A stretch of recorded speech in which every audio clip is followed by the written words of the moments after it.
তাহলে কি নির্বাচন আসার আগেই ক্ষমতা পেয়ে গেল জামাত?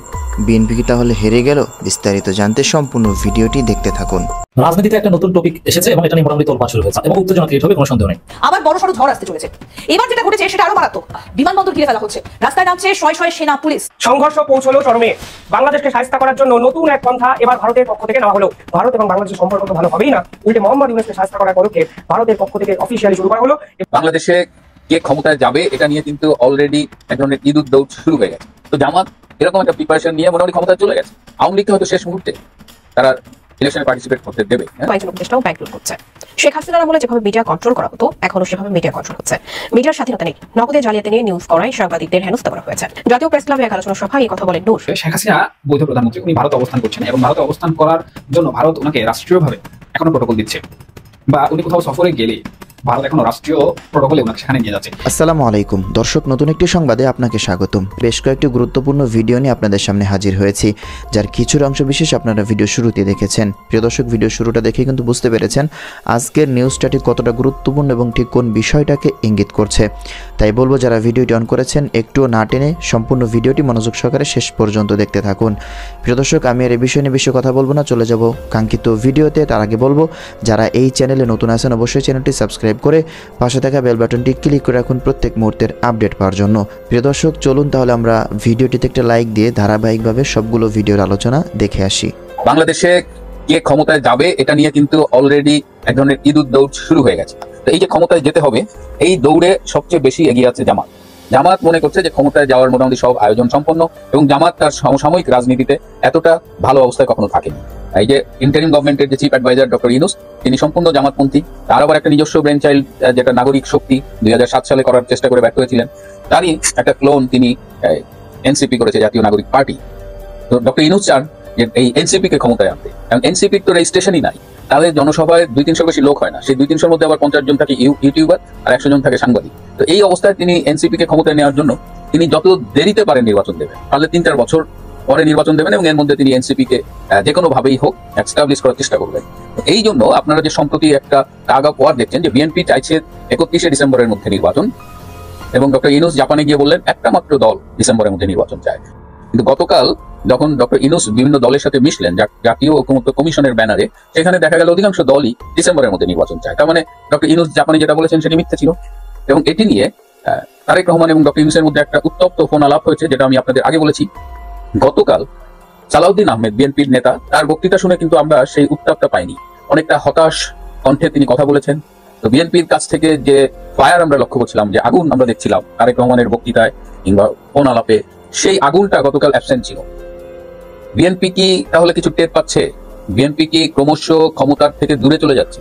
আগস্ট থেকে শেখ হাসিনা চলে যাবার পর থেকে আমাদের অনেকেরই ধারণা হলো, বা অনেকেই ধারণা দেওয়ার চেষ্টা করেছেন যে বিএনপি ক্ষমতায় আসবে, কিন্তু যতই দিন যাচ্ছে বিএনপি ততই ক্ষমতার থেকে দূরে চলে যাচ্ছে। এটা তো অস্বীকার করবার কোনো উপায় নেই যে আওয়ামী লীগ এবং বিএনপি দুটোই মূল পার্টি বাংলাদেশের, এবং দুটোই বড় পার্টি। তো এই দুইটা মিলে হয়তো অলমোস্ট 90% অফ দ্য ভোটার্স, বাংলাদেশে যত ভোটার আছে এই দুইটা দলেরই হয়তো 90% ভোট। এই অবস্থায় যেহেতু আওয়ামী লীগকে আবার সবাই মিলে নিষিদ্ধ করেছেন, বিএনপি রিটার্ন দিয়েছেন, মির্জা ফখরুল বলেছেন 18 কোটি মানুষ আনন্দিত, তো আওয়ামী লীগকে বাদ দেওয়ার পরে তো মাঠে বিএনপিরই থাকার কথা, বিএনপিরই নিশ্চিত ক্ষমতায় যাওয়ার কথা। কিন্তু বিএনপির কোথাও কি সুর কেটে গেছে? এবং গতকাল সালাউদ্দিন আহমেদের বক্তৃতাটা আমাকে খুব হতাশ করেছে, যে এরকম ডিফেন্সিভ একটা গলা আমি তার কাছে আশা করিনি। যাই হোক, বিএনপি সেই যে 5ই আগস্ট সবচেয়ে জনপ্রিয় দল ছিল আওয়ামী লীগ না থাকায়, সেই বিএনপি কিন্তু আজকে যখন এই জুন মাসে আপনাদের সাথে কথা বলছি, সেই জনপ্রিয়তার ধারে কাছে নাই। বিএনপি যত দিন যাচ্ছে জনপ্রিয়তার দিক দিয়ে নিচে কমছে, তাদের জনপ্রিয়তা কমছে। এই অবস্থায় বিএনপি যখন নির্বাচন চাচ্ছে, তখন জামাতে ইসলাম কি করছে? জামাতে ইসলামও কিন্তু ক্ষমতার একদম কাছে চলে যাচ্ছে। জামাতে ইসলামকে আমরা দেখেছি 2006 সালেও এরকম জামাতের অনেক লাফালাফি দেখেছিলাম। তো এইবার জামাত যেহেতু ইউনূস আছে, এনসিপি আছে, এবং মামুনুল হকদের মতো কিছু ইসলামী দল, ইসলামী নেতা এবং তাদের দল আছে, তো জামাত মনে করছে যে ইসলামী কিছু দল, পুরো সব ইসলামী দল আবার জামাতের সাথে থাকবে না, তো কিছু জামাতে মানে ইসলামী দল মিলে জামাত একটা জোট করে তারা 160-70টা আসনে জয়লাভ করবে। এবং জামাত এখন এই মার্কিন ডিপ স্টেটের সাথে একটা সম্পর্ক গড়ে তুলছে। এবং ডক্টর খলিল সম্প্রতি এই করিডোর নিয়ে সংবাদ সম্মেলনটা করেছেন, তাকে বেশ বিব্রত হতে হয়েছে অনেক সময়। সুতরাং তিনি এখন আইদার জামাত আর বিএনপি ডিপ স্টেট মিলে তিনি নতুন একটা খেলার প্ল্যান করছেন। হয়তো তার প্রেফারেন্স ডেফিনেটলি বিএনপি ছিল, কিন্তু হঠাৎ করে তিনি জামাত ঘনিষ্ঠ হয়ে গেছেন। ঠিক এই জায়গাটা আমাদের একটু চোখ রাখতে হবে, যে ডক্টর খলিল এবং জামাতের ভবিষ্যৎ সম্পর্ক কি। কিন্তু আরো ইন্টারেস্টিং যেটা আমি বলতে চাচ্ছি, যে জামাত মধ্যপ্রাচ্যের একটা বিশাল সমর্থন অলরেডি পেয়ে গেছে, এবং তারা দাবি করছে যে মধ্যপ্রাচ্য তাদের সাথে আছে, এবং মধ্যপ্রাচ্য তাদের ক্ষমতায় যাওয়ার জন্য হিউজ ফান্ডিং করবে, প্রায় $200 মিলিয়ন ক্ষমতায় যাওয়ার আগে দেবে, আর নির্বাচনকালীন ধরেন আরো $100-200 মিলিয়ন বা যা লাগে, অর্থাৎ একটা বড় ফান্ডিং আসবে মধ্যপ্রাচ্য থেকে।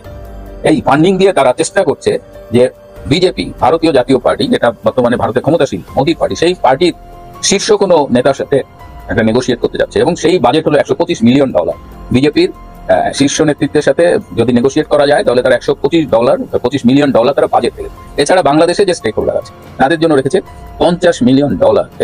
রাজনীতিতে একটা নতুন টপিক এসেছে এবং এটা নিয়ে মোটামুটি তোলপাড় শুরু হয়েছে, এবং বেশ কিছুদিন রাজনীতিতে এই টপিকটা ডমিনেট করবে। এটা নিয়ে নানান ডাইমেনশন ক্রিয়েট হবে, নতুন নতুন সমীকরণ হবে এবং উত্তেজনা ক্রিয়েট হবে, কোনো সন্দেহ নেই। এবং এই টপিক দিয়ে বিএনপি একটা ভালো ধরা খাবে। বিএনপি তো পদে পদে ধরা খাচ্ছে, কারণ জনগণের বিরুদ্ধে রাজনীতি করলে, ভারতের দালালির রাজনীতি করলে ধরা খেতে হবে, এটা অনিবার্য। কারণ পোস্ট হাসিনার গায়ে ভারতপন্থী কোনো রাজনীতি বাংলাদেশে টিকবে না, সবকিছু ব্যাকফায়ার করবে। এটা আমরা আগেই বলে আসি। এমনকি সচিবালয় আন্দোলন থেকে শুরু করে এনবিআর আন্দোলন, নানান আন্দোলন, চট্টগ্রাম টার্মিনাল ব্যবস্থাপনার বিরুদ্ধে যে শ্রমিক দলের আন্দোলন, মানে চাঁদা খাওয়ার দাবিতে যে আন্দোলন বিএনপির, এগুলো সবকিছু ব্যাকফায়ার করবে, এক পর্যায়ে একেবারে আম সালা সহ ধরা খাবে। কিন্তু দর্শক, নতুন একটা বিষয় এসেছে, এতে বিএনপির মুখোশ খুলে যাচ্ছে খবর। মানে এক কথায় যদি বলি, এই টপিকটায় জামাত, চরমোনাই, এনসিপি, এমনকি ডক্টর ইউনূস সরকার সবাই এক লাইনে, আর বিএনপি এক পক্ষে, মানে সবাই বিএনপির বিরুদ্ধে। বিএনপি এখানে ধরা খেতে অনিবার্য। বিএনপি রাখার কথা, দেশ চলবে, দেশে কি দল একটা বিএনপি না। দর্শক, বিষয় হচ্ছে তত্ত্বাবধায়ক সরকার অধীনে স্থানীয় সরকার নির্বাচন। এখানে খবর, তত্ত্বাবধায়ক সরকার অধীনে স্থানীয় সরকার নির্বাচন চায় জামাত, ডাক্তার তাহের। তত্ত্বাবধায়ক সরকার অধীনে স্থানীয় সরকার নির্বাচন চায় এনসিপি, সরওয়ার তুষার। সালাউদ্দিন আহমেদ বলছে তত্ত্বাবধায়ক সরকারের অধীনে স্থানীয় সরকার নির্বাচন চায় না বিএনপি। আর ডক্টর ইউনূস সরকারের পরিকল্পনা কিংবা সুপারিশ স্থানীয় সরকার নির্বাচনও তত্ত্বাবধায়ক সরকার অধীনে হোক, তাহলে কি দাঁড়াবো? এবং চরমোনাই এটা আগে বলেছে, যদি এখানে আজকের খবরের মধ্যে নেই, এবং আরো অনেকে, সবাই তত্ত্বাবধায়ক সরকার অধীনে স্থানীয় সরকার নির্বাচন চায়, বিএনপি চায় না। আচ্ছা, তত্ত্বাবধায়ক সরকারে বিএনপির ভয় কি? বিএনপি কোন জিনিস ভয়? আচ্ছা, তত্ত্বাবধায়ক সরকার অধীনে স্থানীয় সরকার নির্বাচন নয়, বিএনপির এই সিদ্ধান্তের পেছনে বা এই মতামতের পেছনে কি যুক্তি থাকতে পারে? জনগণের কি কল্যাণ হবে দলীয় সরকার অধীনে স্থানীয় সরকার নির্বাচন হলে? এটা সবাই বুঝে, এটা দিবালোকের ন্যায় স্পষ্ট যে বিএনপি ইচ্ছা মতো ভোট কারচুপি করে তাদের পছন্দের প্রার্থীকে জিতিয়ে আনতে পারবে ক্ষমতাসীন অবস্থায় যদি নির্বাচন করতে পারে। আর বিএনপি বিশ্বাস করে যে তারা ক্ষমতা আসবে, অথবা স্থানীয় সরকার নির্বাচনগুলো তারাই সেট আপ দিবে। যেরকম হাসিনা বিভিন্ন লোকজনকে ভাগ বাটোয়ারা দিত, ঠিক আছে, তোমাকে জাতীয় নির্বাচনে নমিনেশন দিতে পারলাম না, স্থানীয় সরকার নির্বাচনে তুমি এটা নাও। আত্মীয় স্বজন লোকজন সবাইকে, কাউকে চেয়ারম্যান, কাউকে মেম্বার, কাউকে উপজেলা চেয়ারম্যান, কাউকে পরিষদ মেম্বার, কাউকে কাউন্সিলর, কাউকে মেয়র, এগুলো বানিয়ে এটা নিয়ে দিত। মানে এটা হাসিনার ভাগ বাটোয়ারা এবং দলের লোকজনকে সান্ত্বনা দেওয়ার একটা কারণ ছিল। এখন স্থানীয় সরকার নির্বাচন যদি তত্ত্বাবধায়ক সরকার অধীনে হয়, তাহলে তো আর এই খাওয়া খাওয়াই চলবে না, রাস্তা বন্ধ হয়ে যাবে। বিএনপি আওয়ামী লীগের চরিত্রে একই, কোনো পার্থক্য নেই। আওয়ামী লীগ যা করেছে বিএনপি সবই করতে চায়। এই জন্য দর্শক, বিএনপি তত্ত্বাবধায়ক সরকার অধীনে নির্বাচন চায় না, স্থানীয় সরকার নির্বাচন চায়। আসলে বিএনপি তত্ত্বাবধায়ক সরকার ব্যবস্থায় বিশ্বাস করে না। এই যে আমরা যে বলি যে আওয়ামী লীগ তত্ত্বাবধায়ক সরকার বাতিল করেছে, উঠিয়ে দিয়েছে, তারপর ফেসিবাদ কায়েম করেছে, বিএনপি তো এটা আগেই করেছে। কিন্তু আওয়ামী লীগ পাস করেছে, বিএনপি ফেল করেছে। তত্ত্বাবধায়ক সরকার ব্যবস্থাকে বিকৃত করেছে বিএনপি। তত্ত্বাবধায়ক সরকার মানতে চায় না বিএনপি, 91 পর 96 বিএনপি মানতে চায়নি, আন্দোলন করে আদায় করতে হয়েছে। এরপর যখনই সুযোগ পেয়েছে তত্ত্বাবধায়ক সরকার খেয়ে দিয়েছে, বিচারপতিদের বয়স বা নানান কায়দা কানুন করে বিএনপি খেয়ে দিয়েছে। অতএব তত্ত্বাবধায়ক সরকারের বিরুদ্ধে বিএনপির অবস্থানের চাইতে আওয়ামী লীগের অবস্থান চাইতে বিএনপির অবস্থান জড়ো। বিএনপি হচ্ছে একটা তত্ত্বাবধায়ক সরকার বিরোধী দল, তারা তত্ত্বাবধায়ক সরকার চায় না। এখন বাধ্য হয়ে জাতীয় নির্বাচন চায়। ক্ষমতা আসলে বিএনপিও চাইবে না, বলবে যে এটার প্রয়োজনীয়তা নাই, কিন্তু স্থানীয় সরকার নির্বাচন চায় না। আচ্ছা, সমস্যাটা কি ভাই? নির্বাচন যদি একটা নিরপেক্ষ সরকার অধীনে হয় তাহলে তো ভালো। তাহলে তো একটা পাগলও বুঝে যে দলীয় সরকার অধীনে যে কোনো নির্বাচন হলে দল প্রভাব বিস্তার করতে পারে, এটা তো যে কেউ বুঝে। তাহলে আপনি এটা কেন বিরোধিতা করছেন? কোনো যুক্তি আছে? যুক্তি একটাই, খাওয়া খাওয়ির রাস্তা, উন্মুক্ত রাখতে চায়, 2 নম্বরই করতে চায়, কারচুপি করতে চায়। তা এর মধ্য দিয়ে বিএনপির মুখোশ খুলে যাচ্ছে। এটা বিএনপি ভুগতে হবে। একদিন ঠিকই বাংলাদেশে এই ব্যবস্থা কায়েম হবে যে তত্ত্বাবধায়ক সরকার অধীনেই স্থানীয় সরকার নির্বাচন হবে, এটা কায়েম হবে বাংলাদেশে। তখন বিএনপি ভিলেইন হবে, ইতিহাসে বিএনপি ভিলেইন হবে। বিএনপিকে বলবে মানুষ, এই বিএনপি তত্ত্বাবধায়ক সরকার অধীনে, যেমন একসময়, এখন আমরা বলবো না যে আওয়ামী লীগ তত্ত্বাবধায়ক সরকার বাতিল করেছিল, যদিও আওয়ামী লীগ এখন তত্ত্বাবধায়ক সরকার চায়।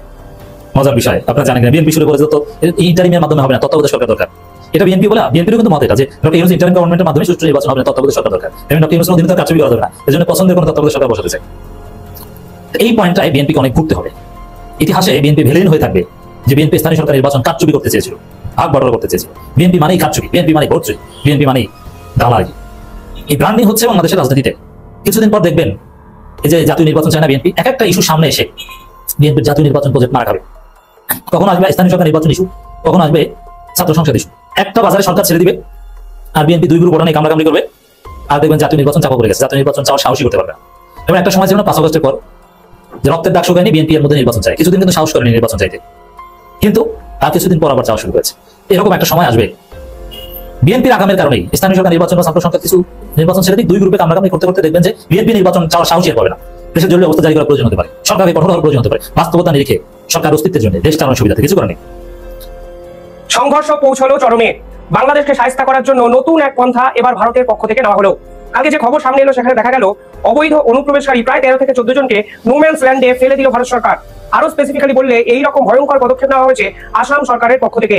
পরিষ্কার বোঝা যাচ্ছে মোহাম্মদ ইউনূসের সাথে এই যে সম্পর্ক তা তো উন্নতি হওয়ার কোনো জায়গায় নেই, উল্টে অবৈধ অনুপ্রবেশকারী নিয়ে ভারত এবং বাংলাদেশের মধ্যে সংঘাত ফের একবার চরম সীমায় পৌঁছে গেল। কি হয়েছে পুরো বিষয়টা আপনারা যদি আরো গভীরে গিয়ে এই প্রতিবেদন দেখেন তাহলে দেখবেন আসাম সরকারের পক্ষ থেকে যে পদক্ষেপ নেওয়া হয়েছে সেখানে স্পেসিফিক্যালি দাবি করা হয়েছে যা সরকার পদক্ষেপ নিয়েছে তা একদম আইন মেনে। পাশাপাশি বাংলাদেশ বলছে দিনের পর দিন বাংলাদেশের বর্ডার থেকে পুশিং করছে ভারত সরকার, অর্থাৎ কিছু ব্যক্তিকে বর্ডার ক্রস করে বিজেপির হাতে তুলে দেওয়া হচ্ছে এবং বিজেপি যদি তাদেরকে অ্যাকসেপ্ট না করে তাহলে কোনো না কোনো সীমান্ত দিয়ে তাদেরকে বাংলাদেশে ঢুকিয়ে দেওয়া হচ্ছে। মোহাম্মদ ইউনূস সরকারের পক্ষ থেকে এই ধরনের বিস্ফোরক অভিযোগের পরেও আসাম সরকার কিন্তু তাদের কড়া সিদ্ধান্ত থেকে পিছিয়ে আসছে না। পরিষ্কার দাবি মোহাম্মদ ইউনূসের এই অবৈধ অনুপ্রবেশকারী নিয়ে যে স্ট্যান্ড তা আন্তর্জাতিক স্তরে এক্সপোজ করতে হবে। দেখুন যে খবর দেখা যাচ্ছে সেখানে দেখা যাচ্ছে ভারত এবং বাংলাদেশের আসাম রাজ্যের 263 কিলোমিটার যে বর্ডার এরিয়া আছে সেখান থেকে আসাম সরকার অবৈধ অনুপ্রবেশকারীদের বাড়ি পাঠানোর চেষ্টা করছে এবং একাধিক গুরুত্বপূর্ণ পদক্ষেপ নিতে শুরু করেছে। এইরকমই একটা খবর কালকে উঠে এসেছে।